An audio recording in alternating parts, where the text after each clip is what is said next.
My name is Shakir and I'm a mechanical engineer student. I would like to ask you a question that how can you prove to an atheist scientifically the existence of God?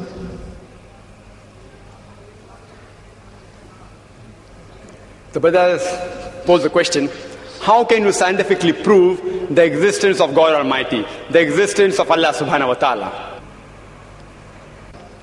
Especially to an atheist who does not believe in God. The first thing I will do is that I will congratulate that atheist. I'll congratulate him. You know why? If you look around us, he's a Hindu because father is a Hindu. He's a Christian because father is a Christian. Some Muslims are Muslim because their fathers are Muslim.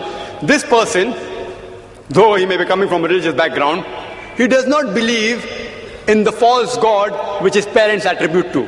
So he does not believe in God. I'm congratulating him because he's accepted the first part of the Shahada, the first part of the Islamic creed, La ilaha, there is no God. Now my job is to prove illallah, but Allah, which I shall do inshallah. To the other people, I have to first remove the wrong concept of God and then prove the right concept of Allah subhanahu wa ta'ala. Here half my job is done. He has already said La ilaha. There's no God. Now I have to prove illallah, but Allah, which I shall do inshallah. You ask this atheist that suppose there is an object, an unidentified, maybe a flying object, which no one in the world has seen. No human being in the world knows about this object. If it's brought in front of you, and if you're asked that who will be the first person who will be able to tell you the mechanism of this unidentified object, you have to ask him the question. Who is the first person who will be able to tell you the mechanism of this new object which no one in the world has seen? After thinking for a while, he'll give the answer. The person who will be able to tell you the mechanism, the first person, is the creator of that object. Some may say manufacturer, some may say producer. Whatever they say, don't grapple with the word, accept it. It will be somewhat similar, either creator or producer or manufacturer. But remember what he has told you. Keep it in your mind. Then ask him the next question. How did the universe come into existence? How was it formed? He will tell you by the Big Bang Theory. Tell him the Quran mentions in Surah Anbiya, chapter 21, verse number 30, about the Big Bang Theory. Who could have mentioned this in the Quran 1400 years ago? So he will tell you, maybe it's a fluke. Don't argue with him. Next part of the question. We did not know that the light of the moon is reflected light. We came to know recently. You ask him, he'll tell you, yes. The light of the moon is reflected light. It's not its own light. When we discovered, he will tell you recently, yesterday, 50 years back, 100 years back, yesterday in science.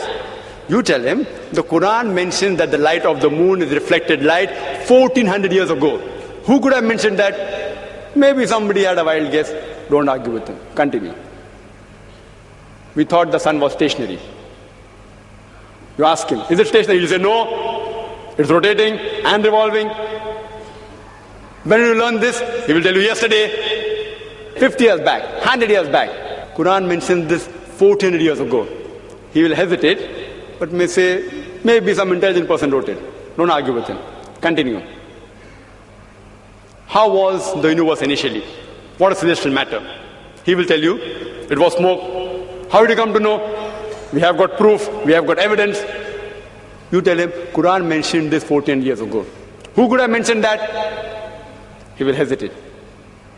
Don't wait for response. Continue. Keep on posing question after question. All that I give in the lecture, keep on posing one question after the other. That water cycle, how do we come to know about it? Quran mentioned 14 years ago. About every living thing made from water. Who could have mentioned that? Quran speaks about botany, the male and female. Who could have mentioned that? Pose one after the other and ask the question, who could have written that? Then you tell him that there is a theory known as theory of probability. That if you have two choices, out of which one is right, the chances that you will make the correct choice just at random is 1 in 2. For example, if I toss a coin, it can either be heads or tails. the chances that I'll be right will be 1 in 2. If I toss it twice, the chances that I'll be right both the times will be 1 upon 2 multiplied by 1 upon 2, that is 1 upon 4, 25% chance. If I toss it thrice, chances I'll be right all 3 times, 1 upon 2 multiplied by 1 upon 2 multiplied by 1 upon 2, it's 1 upon 8, 12.5%. A dice has got 6 sides. If I throw a dice, the chances that at random I'll be correct is 1 upon 6. If I throw it twice, the chances that both the time I'll be right will be 1 upon 6 by 1 upon 6, 1 upon 36. This is called as theory of probability. If I throw the dice twice and then toss a coin, all 3 being right will be 1 upon 6 by 1 upon 6 by 1 upon 2 is 1 upon 72. So you ask him, the chances may be, if you ask, what is the shape of the earth? There are various shapes. Some may say it is flat, some may say it is triangular, some may say it is hexagonal, some may say pentagonal, some may say heptagonal, some may say square. Say there can be 10 shapes. Some may say it is round, it is spherical. The chances that if anyone makes a wild guess, it being correct is 1 upon 10.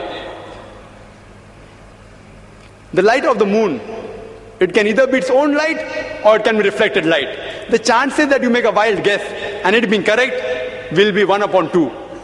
The chances that both shape of the earth and light of the moon being reflected light, both being correct, if you make a wild guess, it will be 1 upon 10 multiplied by 1 upon 2, it is 1 upon 20. What can the living creatures be made of?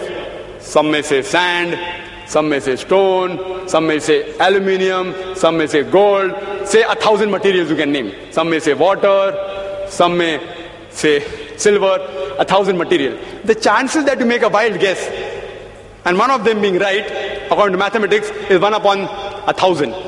The chances that all 3 being correct, the earth is spherical, light of the moon is reflected light, and every living creature created from water is correct, will be 1 upon 10 multiplied by 1 upon 2 multiplied by 1 upon 1,000.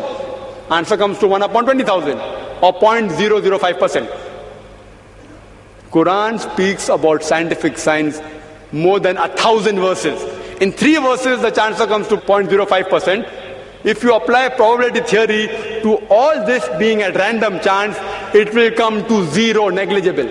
And in maths, anything 1 in 10 raised to 50, it's equal to 0. So you ask your atheist friend, who could have written this? The only answer he can give you is this first answer, the creator, the manufacturer, the person who has produced it. That's the only answer, there's no other answer. What science is saying today is they are not eliminating God. They are eliminating models of God. La ilaha illallah. They are not eliminating God, but models of God. I hope that answers the question.